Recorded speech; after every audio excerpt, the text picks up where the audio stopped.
What is up, you guys? Max back here with another video. In this video, I'm going to be talking about something I never really thought I would be talking about on this channel, but it is the fact that I sold my 2022 CA Corvette, and in this video, I'm going to be detailing the exact price that I sold it for, and just sort of the process of selling it and my story. So I'm going to be getting into that, but before you guys unsubscribe thinking that there's going to be no more Corvette content on the channel, I would recommend not doing that because that's not the case. I will definitely continue to be giving updates about the Corvette, the Z06, everything that has to do with the CA Corvette. I'm going to be talking about that on this channel, giving updates. But in addition to that, the car that I sold, the CA Corvette, it's not going to be the last CA Corvette that I own. I can guarantee that. I do have some plans for the future, and I'm going to be getting into that in some other videos. But I can promise you that I will have a CA Corvette again at some point. And if you guys can't tell, I'm in a Corvette right now, so this is my new ride, and we'll be making a video sort of revealing this car. So there's gonna be plenty of Corvette content on this channel still. Anyways, I'm not gonna waste any more of your time. I'm gonna be getting into exactly what happened with this car. So to start off, just a backstory just for those that do not know, I waited 10 months for the CA Corvette and ended up going with the Torch Red with the natural interior. I got the 2LT package. I got the high wing spoiler, the red brake calipers, ended up getting the engine appearance package on a fluke. I did not order that. The dealership ended up taking that off, not the engine appearance package, but the cost off of what I had to pay. So the MSRP ended up being around $73,000, but I paid only $72,000 plus taxes. So I had the car for about 3-4 months, something like that. I don't know the exact timeline. And I put a little over 1,000 miles on the car. I enjoyed it. It's the best car I've ever driven. I do miss it a lot.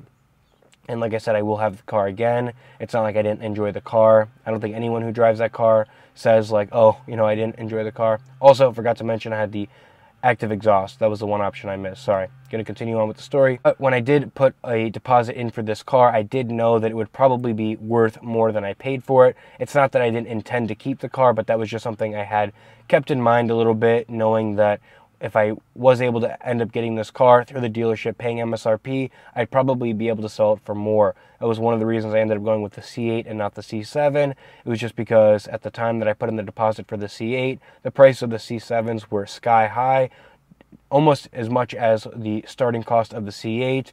Plus the C8, if you were able to get it for MSRP, like I said, and still to this day now, you can probably sell it for a bit of a profit. So after driving the car for a while and putting over 1,000 miles on the car, I took it to CarMax almost just for fun to see what they would appraise the car for, and they ended up offering me $92,000. Now, considering I ended up paying with taxes about $78,000 for the car, that was definitely something to consider. That would have been about $14,000 in profit right there that I would have just got for doing nothing, for basically renting the car. The only cost associated with the car that I had was insurance and gas, and you know, that pretty much I rented a car for free, or not even free. Someone paid me $14,000 to own the car. So I was like, you know what? I wonder what I can actually get for this car, considering CarMax does not give absolute top dollar for the car. Now, I knew I didn't want to sell the car privately just because I didn't want strangers driving the car, and I don't have a lot of experience selling cars, so I wanted to just sell it through a dealership so it could be as easy as possible.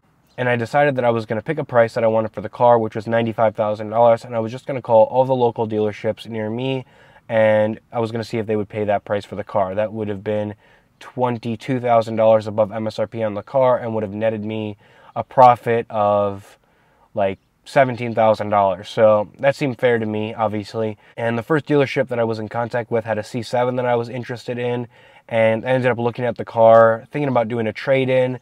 Saw the car, it was not in good shape, and then I asked the dealership to make me an offer on my car without doing a trade-in, and they were kind of disrespecting me, offering me MSRP for the car.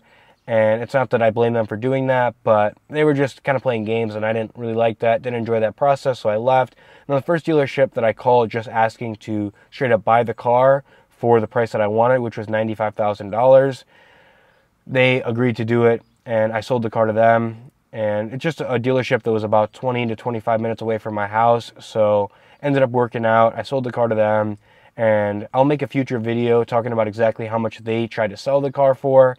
But in my estimation, when selling the car for $95,000, the way I came up with that number was I saw similar comparable cars to mine with the same options and mileage as mine at dealership lots for around $105,000 to $120,000. So I thought asking $95,000 was pretty fair. I actually probably could have asked for a little more, and looking back, maybe I could have or should have, but nothing I can do about it now. So I ended up getting $95,000 for the Corvette. I feel pretty good about it. I feel like I made a good amount of money. It just made sense to me because if you really want to, you can wait for this car anywhere from 12 to 18 months and you can get it. So it's all about patience, and me being young, I don't really need the car right now, right? Like I said, it's not hard to get this car for MSRP. You just need to call dealerships, ask them if they'll charge you MSRP, and wait the time it takes to get the car, right? It's just about, like I said, it's about patience.